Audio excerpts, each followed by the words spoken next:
got data. Now what are you going to do with it? The goal is to gain agreement and get the executives to move forward with your recommendations. But how?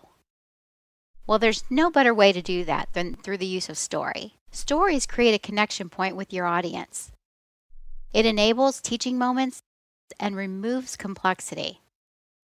It also inserts a human factor that providing facts on their own just can't do. Whether you realize it or not, we're all natural-born storytellers. But when it comes to data storytelling, in order to be effective, you need a plan, a process, and a storyboard of sorts. And when it comes to the data, it needs to be evidence-based, not just factoids meant to shock and awe without any real value or truth. Let me walk you through a quick example someone recently shared with me about unbanked households in the U.S. Those are the people who use non-traditional sources like check cashing services instead of a bank.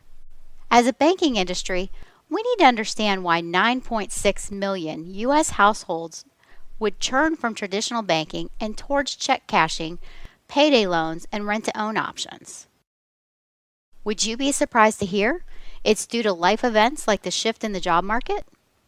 We probably all know someone who's gone through a significant life event or a significant life change.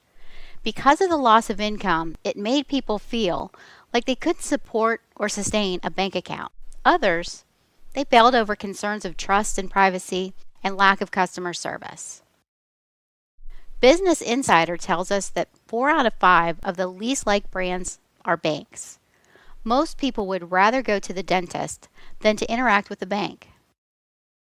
In other words, when Mark, a frontline cook at a restaurant, gained new employment, he'd rather pay fees to a check cashing service than sign up for a free checking account because doing business with his local bank is too painful.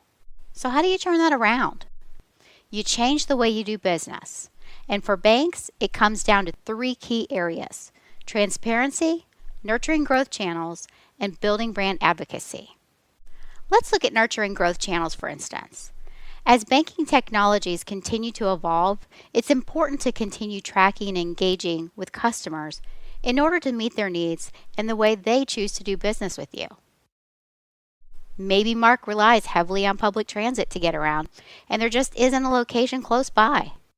And so making a few tweaks to your mobile app could offer services people like Mark would benefit from. The question on the table then becomes, what could you do to get current and future customers to see you as a partner? What I love about this example is that it follows all of the steps required to execute a data story. A story in 4 parts that was designed using a storyboard technique and included statistics meant to support but not to detract from the story itself. And it begins with the setup. The best stories connect us on an emotional level. It doesn't always need to be a choice between something tragic or comedic. It could be a matter of stirring your emotions through curiosity, empathy, or frustration, for example. Regardless, emotional responses are what create a connection point and keep us engaged.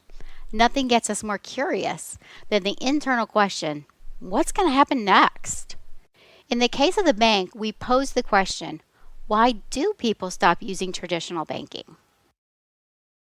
Which leads us nicely into the context. This is where you're painting the picture of the current situation and begin to fill in those gaps that you open during your setup. Make sure you inject visual cues. Those are what our brains need to connect those dots.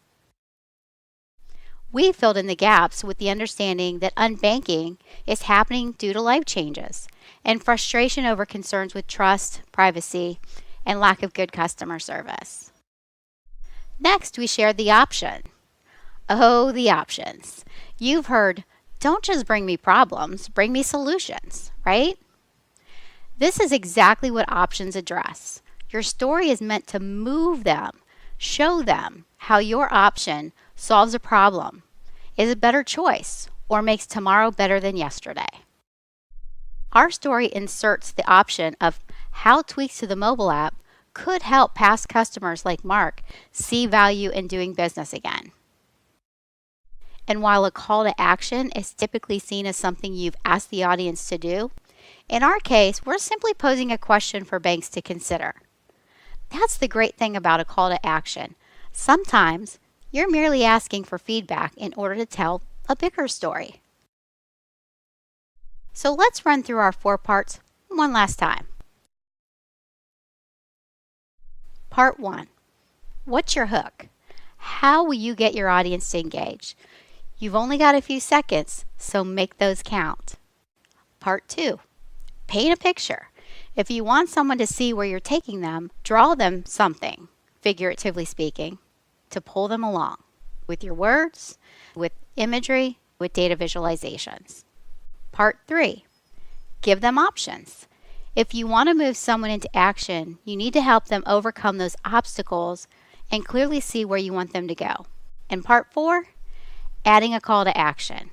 There will be times when the actionable item will come later. Your story's call to action may just be your way of getting them thinking. Like when life events happen, are you ready to respond with a product and service to address their needs in the moment in order to keep them coming back year after year?